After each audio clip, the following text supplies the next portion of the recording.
Ndër të tjerë në lajme do të ndiqni, nënshkruhet kontrata për projektimin e rehabilitimit të Hekurudhës Rogozhin-Vlorë në plan dhe një degëzim për në aeroportin e qytetit. Nga janari në prill, Shqipëria ka pritur mbi 2.4 milion vizitorë të huaj. Ky është një numër rekord për këtë periudhë 4 mujore.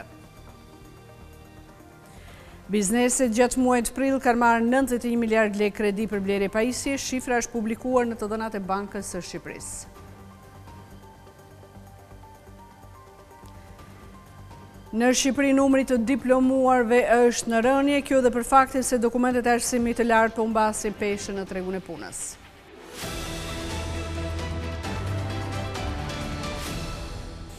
Ju përshëndet zonja dhe zotëri, njoh tani më gjerësisht me lajmet. Hekurudha shqiptare ka nënshkruar kontratën me kompanin fituese për projektimin e rehabilitimit të linjës hekurudhore Rogozhin-Vlorë dhe ndërtimin e një degëzimi për në aeroportin ndërkombëtar të këtij qyteti. Linja e hekurudhore do të jetë elektrike dhe projektuar për një shpejtësi deri 120 km/h. Hekurudha shqiptare ka nënshkruar kontratën me kompanin fituese për projektimin e rehabilitimit të linjës hekurudhore Rogozhin-Vlorë dhe ndërtimin e një degëzimi të ri që do lidh qytetin e Vlorës me aeroportin ndërkombëtar të këtij qyteti. Fituesja e tenderit ishte kompania austriake ILF Consulting Engineers Austria, e cila ofroi një çmim prej 78.81 milion lekë PATVSH për hartimin e projektit DES, teksa kontrata përfundimtare ka një vlerë prej 94.57 milion lekë, duke përfshirë edhe TVSH-n. Procedura e prokurimit me një fond limit prej 95 milion lekësh u hap në dhjetor të vitit të kaluar. Sipas dokumenteve të tenderit, linja hekurudhore ekzistuese Rogozhin-Vlorë me gjatësi 84.27 km funksionon aktualisht nën kapacitetin e saj optimal për shkak të infrastrukturës së amortizuar dhe nevojës për ndërhyrje të thella teknike, ndërkohë që kontrata përfshin dhe studimin për ndërtimin e një linje të re hekurudhore që do lidh qytetin e Vlorës me aeroportin që po ndërtohet. Linja e re hekurudhore do jetë elektrike dhe e projektuar për një shpejtësi deri në 120 km/h. Qëllimi është krijimi i një transporti të integruar midis Hekurudhës dhe aeroportit, duke siguruar akses më të shpejtë, të sigurt dhe të qëndrueshëm për udhëtarët. Sipas Hekurudhës shqiptare, ky projekt do kontribuojë dhe në rritjen e sigurisë së lëvizjes dhe uljen e aksidenteve në rrugë. Zëvendës kryeministja Belinda Balluku ka inspektuar qendrën e monitorimit dhe operimit të tunelit të Llogaras, ku përmes kamerave mbikëqyre dhe koordinohet 24 në 7 lëvizje automjeteve. Balluku bëri apel drejtuesve të automjeteve të tregojnë të kujdesshëm dhe të respektojnë rregullat e qarkullimit. Të gjithë drejtuesit e automjeteve që përshkojnë tunelin e Llogaras duhet të respektojnë rregullat e qarkullimit rrugor, në të kundërt do të penalizohen. Zëvendës kryeministria, njëherësh ministra e infrastrukturës dhe energjisë Belinda Balluku, inspektoi qendrën e monitorimit dhe operimit të tunelit të Llogaras, ku përmes kamerave mbikëqyre dhe koordinohet 24 në 7 lëvizja të gjitha automjeteve që kalojnë përmes kësaj vepre. Është shumë e rëndësishme që të gjithë drejtuesit e automjeteve të kuptojnë që janë të monitoruar brenda tunelit Llogaras. Dhe javën e fundit që kemi nisur operimet, edhe një herë nga e para, kemi pasur raste të thyrjes të kodit rrugor. Gjë e cila duhet evituar plotësisht në tunelin e Llogaras. Në tunele nuk ka parakalime, sinjalistika është e plotë dhe duhet respektuar. Do ju tregojmë kamerat, sepse duhet ta dini të gjithë që gjithçka është e regjistruar dhe duke qenë se është e regjistruar, policia rrugore ka çdo fajl nga çdo minutë i operimit të tunelit. Kështu që detyrimisht të gjithë ata që e kanë shkelur limitin e shpejtësisë, të gjithë ata që kanë shkelur rregullat e sigurisë rrugore, që është për shembull rasti i parakalimeve në tunel që është i pa tolerueshëm, duhet të dinë se do të përballen me policinë rrugore, e cila padyshim do të marrë masat e duhura. Nëse nuk ju ka ndaluar, nuk do të thotë që nuk do të vi një gjop apo një penalizim për sa i përket lejes së drejtimit. Balluku bëri apel drejtuesve të automjeteve që të tregohen të kujdesshëm dhe të respektojnë rregullat e qarkullimit. Sot u munduam që të bëjmë transparencë, unë kërkova këtë inspektim sepse dua që drejtuesit e automjeteve në respekt të jetës tyre, në respekt të jetës së pjesëtarëve të tjerë që kanë në automjetet e tyre, që janë familjar apo lëvizim për punë apo gjithçka tjetër, duhet që të jenë të kujdesshëm pasi ne siç e thesh më bukur, jemi në dieni të gjithçkaje që ndodh brenda tunelit. Madje edhe të nivelit të CO2-shit, se a është në nivelin e dur apo po e kalon nivelin e dur për të rritur fuqinë thithëse të ventilatorëve. Imagjinoni se sa informacion kemi për çdo shkelje të kodit rrugor dhe për të thënë të drejtën duhet jemi shumë të kujdesshëm pasi tuneli Llogaras është një vepër arti që kërkon që të kemi një bashkëpunim me njëri tjetrin, duke qenë se nuk është një rrugë si gjithë tjerat, janë 6 kilometra në një tub ku duhen respektuar në mënyrë rigoroze të gjitha kërkesat e kodit rrugor shqiptar.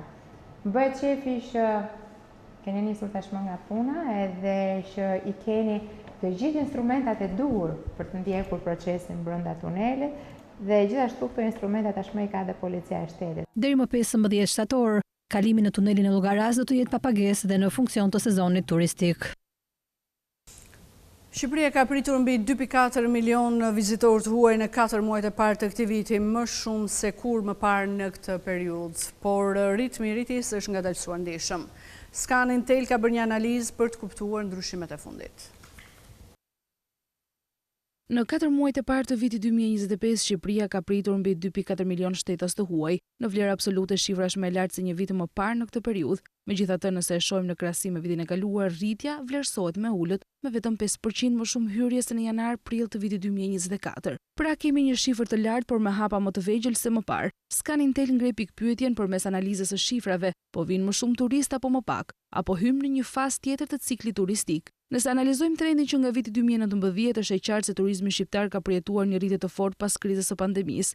Nga vetëm 585.000 hyrje në janar-prill të vitit 2020, numri është rritur çdo vit duke kaluar në 754.000 në vitin 2021, mbi 1 milion në vitin 2022 dhe duke arritur një rekord prej 2.3 milionësh në vitin 2024. Kjo do thotë se vetëm në 4 vite hyrjet janë katërfishuar. Por viti 2025 duket se ka sjellë një ritëm ndryshe, edhe pse numri absolut i turistëve është më i lartë se në vitin 2024, norma e rritjes është frenuar ndjeshëm. Pas një rritje vjetore prej 57% në vitin 2023 dhe 38% në vitin 2024, viti aktual sjell një rritje modeste për vetëm 5%. Kjo e bën vitin 2025 me rritjen më të ulët që nga pandemia. Apo arrim një kulm të fluksit turistik. Për të kuptuar çfarë po ndodh, duhet analizojmë kontekstin. Në vitet e fundit Shqipëria ka përjetuar një kombinim faktorësh që kanë çuar në një bum turistik, çmime më të ulta në rajon, promovimi i shtuar ndërkombëtar dhe tendenca për të eksploruar dimensione të reja pas pandemisë, por duket se tregu po hyn në një fazë maturimi. Në këtë fazë rritja eksponenciale zëvendësohet me rritje graduale dhe vëmendja shkon drejt cilësisë së ofertës dhe shtrirjes së sezonit. Nëse më parë mjaftonte që Shqipëria të ishte e lirë dhe e bukur, tani vizitorët kërkojnë më shumë. Por pse ka ndodhur ky ngadalësim i rritjes? Sipas analizës së Scanintel, arsyet mund të jenë të shumta. Së pari, vetë fakti që kemi arritur një shifër kaq të lartë bën vështirë ruajtjen e të njëjtit ritëm rritjeje. Së dyti, rritja e çmimeve në zona turistike mund të ketë ndikuar në frenimin e një pjese të vizitorëve. Dhe së treti, konkurenca me vendet fqinje si Greqia, Malezia apo Kroacia është gjithmonë më e fortë. Nga ana tjetër, përmirësimi i transportit, shtimi i fluturimeve low cost dhe promovimi ndërkombëtar vijojnë të jenë faktor pozitiv që e mbajnë interes të lartë për vendin tonë, por kjo nuk përkthehet në një rritje dyshifrore si në vitet e mëparshme. Megjithatë, themi se shifrat e këtij viti nuk tregojnë se po vinë më pak turistë, por përkundrazi kemi një tjetër rekord. Megjithatë, rritja e vrullshme po zëvendësohet në një fazë të re, më të qëndrueshme, ku sfida nuk është më numri, po cilësia e përvojës turistike. Destinacionet të reja për të vizituar vetëm është ky trendi i fundit. Kështu sipas të dhënave, gratë janë ato të cilat duan të udhëtojnë vetëm, ndërsa numri i shqiptarëve që preferojnë të udhëtojnë vetëm është në rritje. Në sheshet e Tiranës, por edhe të qyteteve të tjera turistike në Shqipëri, shpesh shohim grupe turistësh të shoqëruar nga guidat, por edhe grupime të organizuar privatisht. Por një tjetër trend janë turistët solo apo turistët e vetmuar, të cilët zgjedhin të eksplorojnë vende të reja me veten e tyre. Turistë huaj që udhëtojnë vetëm ka shumë, ka plot, dhe vitet e fundit është rritur dhe turistët solo, që quhen ashtu, nga Shqipëria që udhëtojnë drejt destinacioneve europiane. Është rritur si trend. Por cili është profili turistit solo? Kryesisht janë gratë ato të cilat kanë filluar të eksplorojnë turizmin solo, por sipas ekspertëve, të udhëtosh vetëm për shumë individ do të thotë më pak kosto se sa në grupe, pasi duan të eksplorojnë vendet që preferojnë vetë. Besoj që udhëtimet vetën e bëjnë më të lehtë akoma atë udhëtimin udhëtimin në një vend, sepse ti merr çfarë do, shef çfarë do, nuk je i kushtëzuar nga personat e tjerë që të rrethojnë. Kështu që është shumë më e lehtë dhe patjetër që ka gjëra për të vizituar dhe për të shpenzuar kohë dhe për të kaluar shumë bukur në Shqipëri. Por si varion numri shqiptarëve që udhëtojnë vetëm? Atëherë, numri shqiptarëve që udhëtojnë vetëm jashtë Shqipërisë, që preferojnë, është rritur besoj rreth 20-30% dhe destinacionet kryesore janë Europa, sidomos kryeqytetet ose metropolet. Në Shqipëri, qytetet më të preferuar për të udhëtuar solo janë Berati, Gjirokastra, Thethi, Valbona, si dhe zonat e Bregdetit të Jugut. Për 4 muajt e parë të këtij viti rezulton se në Shqipëri kanë ardhur 4.8 milion shtetas shqiptar dhe të huaj. Kështu referuar Instat, rezulton 3 në 5 persona hyn nga rrugë toksore, ndërkohë që më pak i preferuar është transporti detar. Vitet e fundit, Shqipëria është kthyer në një ndër destinacionet më të preferuara në rajon, duke përjetuar një rritje të ndjeshme të numrit të vizitorëve, sidomos pas periudhës së pandemisë. Kjo rritje e popularitetit ka ndikuar që vendi të vizitohet nga një numër gjithnjë më i madh turistësh, duke vendosur Shqipërinë në hartën e turizmit ndërkombëtar. Megjithatë, shumica e shtetasve të huaj vijnë për të shjuar disa ditë pushimi, nuk mungojnë as ata që udhtojnë për arsye të tjera si biznesi apo punësimi. Në të njëjtën kohë, shumë shqiptarë udhtojnë për pushime, ndërsa emigrantët vazhdojnë të kthehen në vendlindje për arsye familjare, sociale apo kulturore. Pavarësisht qëllimit të udhëtimit, hyrjet në territorin shqiptar realizohen përmes 3 rrugëve kryesore: toksore, ajrore dhe detare. Nëse marrim për analizë të dhënat e publikuara nga Instat për 4 muajt e parë të vitit, rezulton se rreth 1.4 milion shtetas të huaj kanë hyrë në vend përmes transportit ajror. Nga ana tjetër, transporti toksor është forma më e përdorur e udhëtimit, me afro 3.2 milion vizitor, përfshirë si shqiptar ashtu edhe të huaj. Ndërsa transporti detar mbetet forma më pak e preferuar me rreth 127.000 hyrje në të njëjtën periudhë. Bazuar në përllogaritjet mbi këto të dhëna, del se në çdo 5 persona që hyjnë në Shqipëri, 3 përdorin rrugët toksore. 1 deri në 2 udhtojnë me avion, ndërsa shumë pak zgjedhin rrugët detare.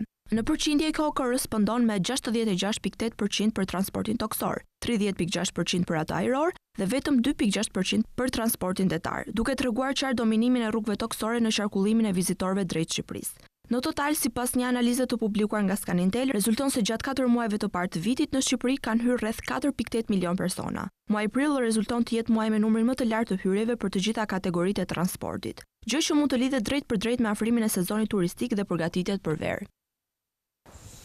Kredia e marrë nga bizneset për blerje pajisjesh është rritur me 9% krahasuar me muajin prill të vitit kaluar. Sipas përllogaritjeve, kredia e marrë nga bizneset për këtë qëllim rreth 18.7% të totalit të huas së bizneseve.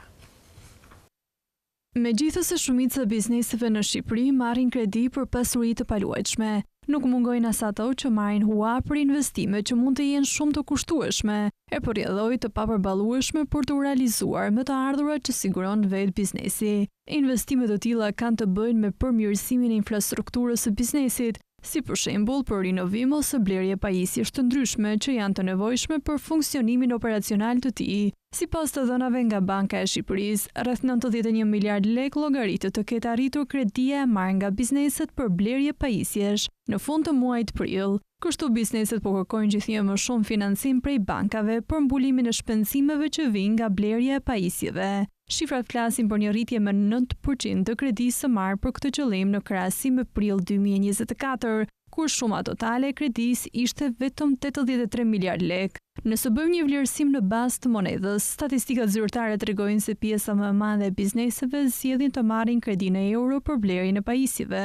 Kështu kredia në lek për blerje pajisjesh rezulton vetëm 33 miliard, ajo në euro është 57 miliard lek dhe kredia e marrë në dollar për blerjen e pajisjeve rezulton vetëm 688 milion lek. Në totali, kredia disbursuar ndaj bizneseve për pasuri të paluajtshme, overdraft, kapital qarkullues, blerje pajisjesh dhe çelje biznesi u regjistrua në 485 miliard lek në fund të muajit prill. Huaja për blerje pajisjesh zë vetëm 18.7% të totalit të kredisë së dhënë për ndërmarrjet.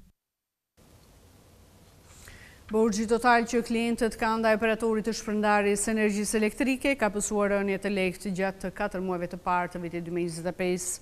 Kjo vjen sipas së uljes së detyrimeve të papaguara nga bizneset, familjarët dhe institucionet shtetërore. Borxhi total që klientët kanë ndaj operatorit të shpërndarjes së energjisë elektrike pësoi rënje të lehtë gjatë 4 muajve të parë të vitit 2025 në raport me dhjetorin e vitit 2024. Sipas të dhënave zyrtare nga enti regulatori i energjisë, vlera për detyrimet të papaguara ndaj OSHE nga klientët familjar, institucionet shtetërore, ujësielësit dhe bizneset, deri në fund të muajit prill 2025, arriti në 79.33 miliard lek nga 80.43 miliard lek që ishte në fund të vitit 2024. Kjo ulje e borxheve totale vjen si pasojë e uljes së detyrimeve të papaguara nga bizneset familjarë dhe institucionet shtetërore, që janë 3 kategoritë që kanë regjistruar ulje të detyrimeve gjatë 4 mujorit, ndërkohë që stoku i borxhit për klientët jo buxhetor, ku përfshihen ujësielësit, pësoi rritje. Kështu për kategorinë e bizneseve, borxhi u ul në 9.64 miliard lek nga 10.34 miliard lek që ishte në fund të vitit 2024. Stoku i detyrimeve të prapambetura për familjarët u ul në 44.67 miliard lek nga 45.48 miliard lek, ndërsa për institucionet shtetërore, niveli i faturave të papaguara të energjisë në fund të prillit 2025 arriti në 5.03 miliard lek nga 5.05 miliard lek që ishte përpara 4 muajve. Sa i takon kategorisë jo buxhetorëve, detyrimet e prapambetura arritën në 19.98 miliard lek në fund të 4 mujorit të parë 2025, nga 19.55 miliard lek që ishte në fund të dhjetorit 2024. Tarifat e postës shqiptare për dërgimin e pakove dhe letrave brenda vendit rezultojnë më të ulta se ato në vendet e tjera të Europës. Megjithatë, diferenca me tarifat e postës ndërkombëtare është shumë e lartë.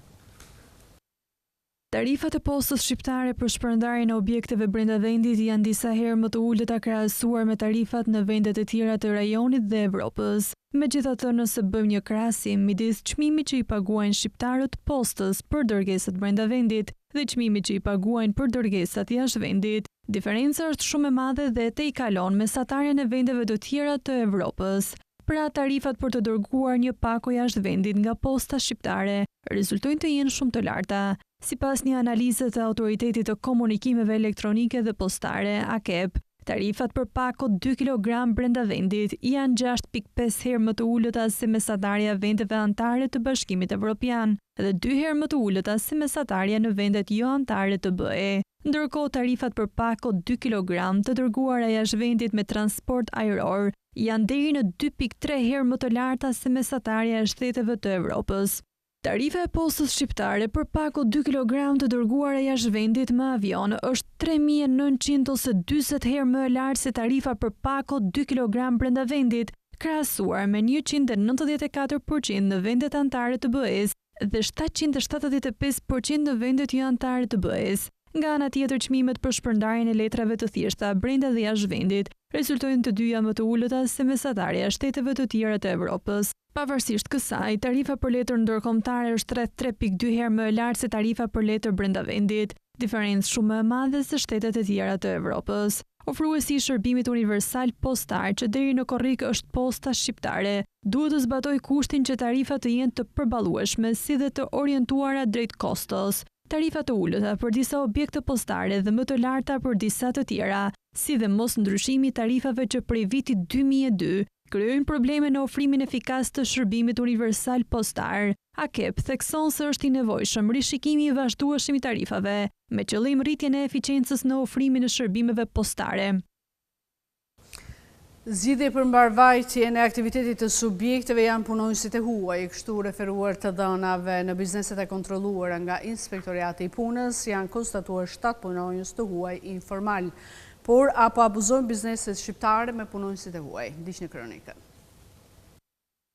Për shkak të emigrimit të shqiptarëve, subjektet po hasin vështirësi për punonjës, e zgjidhje janë punonjësit e huaj. Sipas inspektimeve të Inspektoratit të Punës në subjektet e kontrolluara, nga 544 punonjës të huaj, vetëm 7 janë informal. Zonja Qose, për të ndalur dhe tek punonjësit e huaj, apo shfrytëzohen punonjësit e huaj në Shqipëri, cilat janë ato konstatimet që ju keni hasur? Patjetër që ka disa shkelje ose mos zbatim korrekt të disa dispozitave për punëmarrësit. Në momentin që ju punëmarrës si huaj ka një leje pune, ajo është i ekspozuar njëjtë si gjithë punëmarrësit shqiptar në atë subjekt sa i takon zbatimit të drejtave të tij. Por fokusi i kontrolleve të inspektoratit janë edhe kushtet e akomodimit të punonjësve të huaj, pasi është kusht i kontraktimit të tyre. Jemi të fokusuar dhe sidomos gjatë sezonit turistik, edhe për verifikimin dhe kontrollin se si u plotësohen punëmarrësve të huaj të drejtat për strehimin, ushqimin, pasi vinë nga vende të tjera dhe në momenti që puna është larg banesës, sigurisht kërkohen edhe ca kushtet tjera për këto punëmarrës, por që janë piknisje e kontraktimit të punësimit të tyre. Prandaj kemi nxitur që punësimi i tyre të bëhet përmes kanaleve zyrtare të punësimit, sepse gjasat janë që të kemi më pak parregullsi.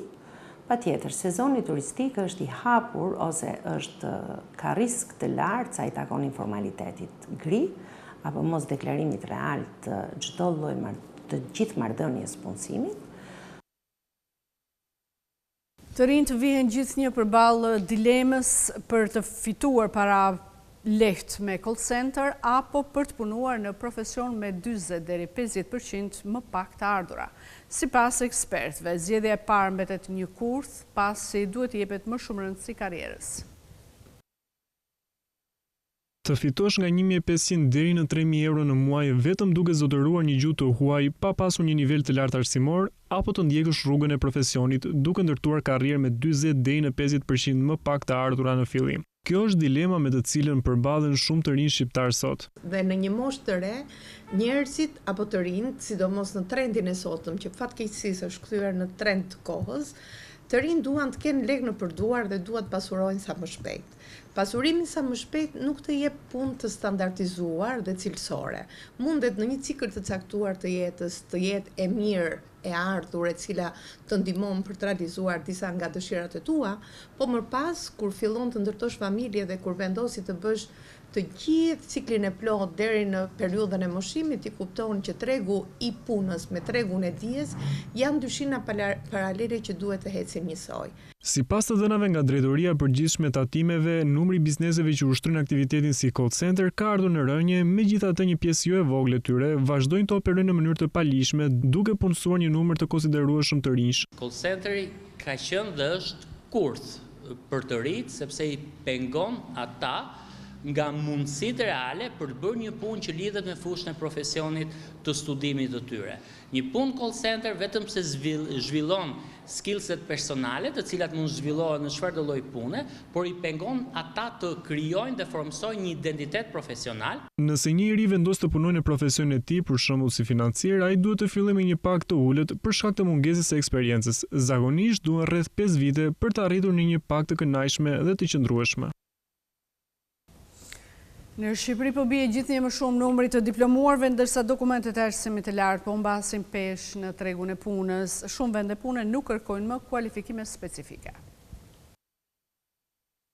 Numri të diplomuarve në arsimin e lartë po ulet në Shqipëri, ndërkohë që po zbehet edhe vlera që ofrojnë këto dokumente në tregun e punës në vend. Një pjesë e madhe e njoftimeve e punësimit që publikohen në internet nuk kërkojnë kualifikime nga ana punëmarrësit.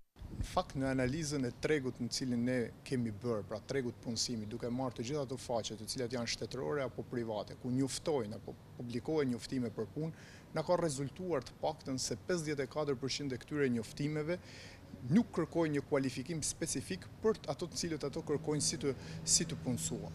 Vetëm 26% e tyre kërkojnë një kualifikim i cili është me një diplomë universiteti dhe 20% kërkojnë një kualifikim minimal të një arsimi profesionist. Sipas të dhënave nga Instituti i Statistikave, numri të diplomuarve në harkun kohor të 5 viteve është ulur me 16%. Kjo nuk pengon që të rinjtë shumët dhe jo vetëm të bëhen pjesë e tregut të punës në Shqipëri. Por në fakt, ajo çka ne nuk na gëzon në një farë forme është perspektiva e të rinjve të drejtohet pikërisht në këtë lloj tregu i cili nuk kërkon një kualifikim specifik, por ofron një mundësi punësimi e cila të ofron një pagën, por jo kualifikimin dhe jo mundësinë e karrierës së një profesionisti që ne kërkojmë ta kalojmë që nga bankat e shkollës e drejt tregut pastaj të punë. Pjesa më e madhe e njoftimeve që publikohen në internet dhe nuk kërkojnë kualifikim mbeten ato të shërbimeve si në sektorin e turizmit, i cili gjatë 3 viteve të fundit është zhvilluar masivisht dhe kërkesa për staf mbetet e lartë, po ashtu edhe në sektorin e shërbimeve telefonike, ku shpeshherë pagat e kalojnë dhe ato që kërkojnë kualifikimet e larta. Ka hyrë në fuqi marrëveshja për qasjen e arsimit të lartë dhe pranimin për të studiuar në Ballkanin Perëndimor. Pritet që kjo marrëveshje të rritë cilësinë e arsimit të lartë, të nxjisë ngritjen e programeve të përbashkëta të studimit dhe zhvillimin e programeve të shkëmbimit. Është publikuar në fletoren zyrtare marrëveshja për qasjen në arsimin e lartë dhe pranimin për të studiuar në Ballkanin Perëndimor të nënshkruar në Berlin. Kjo marrëveshje është një katalizator për integrim më të thellë ekonomik rajonal dhe një hap drejt tregut të vetëm të Bashkimit Evropian me qëllim lehtësimin e qasjes dhe pranimit të diplomuarve nga arsimi i mesëm dhe të studentëve të palëve, të cilët dëshirojnë të fillojnë studimet e tyre në institucionet publike të arsimit të lartë. Marrëveshja rregullon qasjen në arsimin e lartë dhe pranimin për të studiuar në institucionet publike të akredituara të arsimit të lartë, me qëllim fitimin e së drejtës për të studiuar në vendet e Ballkanit Perëndimor, në Bosnjë-Hercegovinë, Kosovë, Maltëzi, në Maqedoninë e Veriut, si edhe në Serbi. Të drejtat për arsimin falas, për strehim dhe bursë rregullohen në përputhje me kuadrin ligjor të secilës palë. Gjithashtu specifikohet më tej se kjo marrëveshje do të rritë cilësinë e arsimit të lartë, do të nxjisë ngritjen e programeve të përbashkëta të studimit e do të promovojë mobilitetin akademik dhe atë studentor, si dhe zhvillimin e programeve të shkëmbimit. Lista e institucioneve publike të arsimit të lartë do të specifikohet nga Komisioni i Përbashkët për njohjen e kualifikimeve të arsimit të lartë në Ballkanin Perëndimor. Nga ana tjetër, kandidatëve do të sigurohet qasje dhe pranim në institucionet publike përkatëse të arsimit të lartë me kriteret e njëjta apo të barazilikshme qasje dhe pranimi si për aplikantët nga pala pritëse. Palat japin informacion mbi programet e studimit që ofrohen nga institucionet e ndryshme të arsimit të lartë në të gjithë rajonin e Ballkanit Perëndimor. Secila palë që është e përfshirë në këtë marrëveshje njeh kualifikimet e lëshuara nga palët e tjera që plotësojnë kriteret e përgjithshme për qasjen në arsimin e lartë. Bizneset në të gjithë zinxhirin ushqimor të Shqipërisë dhe Luginës së Preshevës do të bashkëpunojnë me qëllim shkëmbim në eksperiencave dhe nxitjen e mëtejshme të këtyre sektorëve. Këshilli i Agrobiznesit Shqiptar dhe Këshilli Kombëtar Shqiptar i Luginës Preshev, komunat Preshev, Medveq, Bujanovc, kanë nënshkruar memorandumin e bashkëpunimit në sektorët dhe subjektet prodhuese të zinxhirit të furnizimit me ushqime, si ato të bujqësisë, blegtorisë, agrobiznesit dhe tregjeve agroblegtorale, agropërpunimit dhe subjekteve të ushqimit social, turizmit rural dhe mjedisit, bimëve aromatiko-mjekësore dhe agropylltarisë, bujqësisë organike dhe bletarisë, financës dhe mikrofinancës si dhe zejtarisë. Ne vlerësojmë situatën atje si të domosdoshme për një bashkëpunim mjaft të dobishëm midis të dy palëve, edhe ne kemi çfarë të mësojmë atje dhe çfarë të realizojmë atje, edhe këta kanë çfarë të mësojnë dhe realizojnë në vendin tonë. Për këtë qëllim, Këshilli i Agrobiznesit dhe Këshilli Koordinues i Shqiptarëve të Luginës kanë vendosur të nënshkruajnë sot një memorandum bashkëpunimi. Është një sfidë, besoj, e re edhe për qytetarët e Luginës së Preshevës. Qytetarët e Luginës kanë nevojë për këtë çështje dhe besoj që shumë shpejt do të i finalizojmë shumë gjëra dhe do të bëhet shumë gjëra të mira për shqiptarët e Luginës së Preshevës, sepse do të përfitojnë nga përvoja juaj dhe ju do të përfitoni nga të gjithë ajo pasuri që ka Lugina e Preshevës. Ndër të tjera, bashkëpunimi ka si qëllim përmirësimin e legjislacionit që impakton zonat rurale dhe për afrimin me legjislacionin e BE, rritjen e masës së disbursimit të financimit në zonat rurale, për disbursimin e fondeve, granteve të vëna në dispozicion për këto sektor nga qeveria dhe donatorët, nëpërmjet përgatitjes së projekteve të përbashkëta, përmes programit financiar IPA Cross Border, programit Horizon 2020, gjithashtu edhe programeve të tjera të ndihmës nga institucione publike dhe private.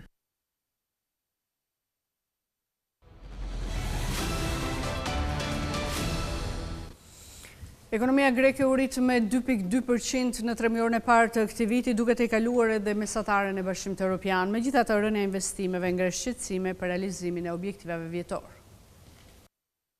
Ekonomia greke u rrit me 2.2% në 3 mujorin e parë të vitit, treguan të dhënat paraprake nga autoriteti statistikor Helen Elstat. Në të njëjtën kohë investimet ranë me 3.2%, duke ngritur pikpyetje në lidhje me fizibilitetin e objektivit të rritjes prej 8.4% të vendosur nga buxheti për të gjithë vitin. Kjo normë për 2.2% është sigurisht më e lartë se 1.5% e eurozonës. Megjithatë, në bazë tremujore, prodhimi brendshëm bruto i Greqisë ishte pothuajse në stagnacion, duke shënuar një rritje prej 0.04%, ndërsa eurozona u zgjerua me 0.6%. Sipas të dhënave të Elstat, në bazë vjetore konsumi ishte përsëri nxitësi kryesor. Shpenzimet totale të konsumatorëve u rritën me 1.9% nga tremujori i parë i vitit 2024 dhe ato të familjeve në veçanti u rritën me 1.6%. Sipas ekonomistëve, me që investimet marrin kontribute nga ekzekutimi i projekteve të fondit të rimëkëmbjes dhe rezistencës, kjo tregon një zhvillim të dobët të investimeve private. Gjithashtu të dhënat mbi kategoritë individuale të formimit bruto të kapitalit fiks, vunë duke se rënja krahasuar me tremujorin e mëparshëm,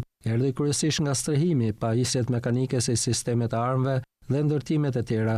Vetëm pajisjet e transportit shënuan një lëvizje pozitive. Për sa i përket prodhimit, vlera e shtuar bruto reale ul me 0.4% në bazë tremujore, çka vjen kryesisht për shkak të sektorëve të ndërtimit dhe menaxhimit të pasurive të paluajshme. Sipas një shënimi nga Banka Kombëtare mbi të dhënat e prodhimit të brendshëm bruto, investimet ishin më të ulta se parashikimet, me pothuajse të gjitha kategoritë që shënuar rënje në bazë vjetore. Sektori i turizmit në Kroaci përballet me sfida të mëdha, duke rritur çmimet me 50% në 3 vitet e fundit. Kostot e larta po largojnë edhe turistët nga vendi, të cilët preferojnë të zgjedhin destinacione më të lira. Numri i turistëve që vizitojnë Kroacinë ka rënë ndjeshëm, duke shkaktuar një goditje të madhe për industrinë. Vendi ballkanik ka qenë një parajs për vizitorët nga Gjermania, Austria, Republika Çeke dhe Italia, shumë prej tyre të tërhequr nga çmimet më të lira në krahasim me shtete të tjera.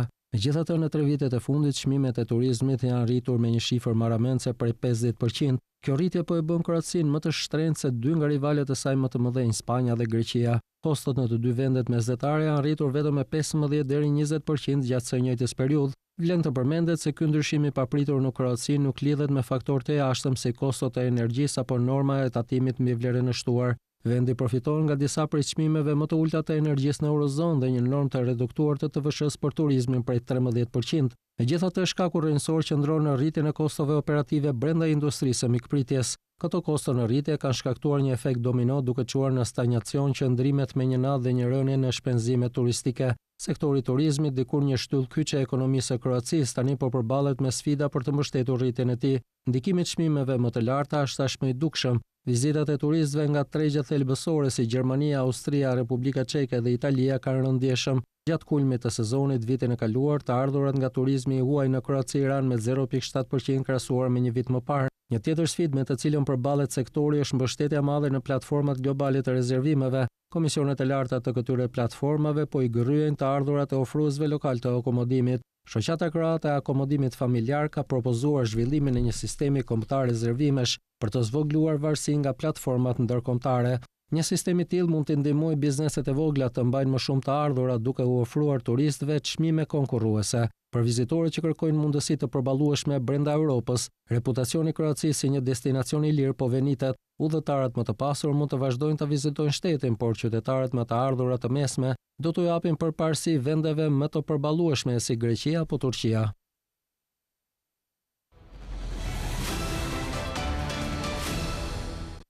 Andorra po shton përpjekjet për ruajtjen e mjedisit duke synuar ruajtjen e burimeve natyrore nga ndryshimet klimatike. Me anë të këtyre masave, vendi synon të nxjisë ekonominë e orientuar drejt turizmit. Kombi i vogël malor i Andorrës po rrit përpjekjet për të mbrojtur mjedisin. Në të njëjtën kohë, mikroshteti synon rritjen ekonomike që varet shumë nga turizmi. Me 90% të territorit të mbuluar nga shpatet e pirta dhe turizmin, si burimin kryesor të ardhurave, Andorra nuk ka hapësirë për të humbur dhe as mundësi për gabime.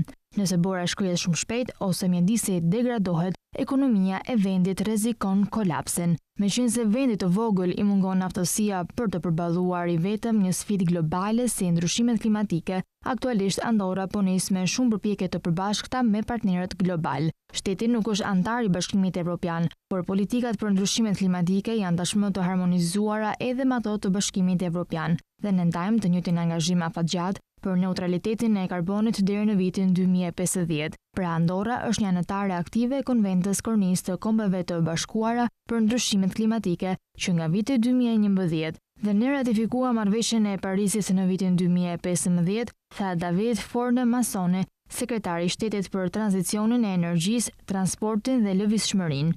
Një nga sfidat me të cilat përballet Andorra është përdorimi i qëndrueshëm i hapësirës, dhe vendi ka bërë përpjekje për të siguruar që turizmi të shfrytëzojë sa më shumë burimet e vendit dhe të presë turistë gjatë vitit. Mendoj se shteti po bën një punë të shkëlqyer në promovimin e gjithçkaje që lidhet me sportin, veçanërisht sportet natyrore si vrapimi në shtigje, që është zhvilluar shumë vitet e fundit, si dhe ecja në natyrë. Edhe pse jam francez, mendoj se Andorra është në rrugën e duhur në lidhje me turizmin, veçanërisht me ekoturizmin, tha një vizitor francez.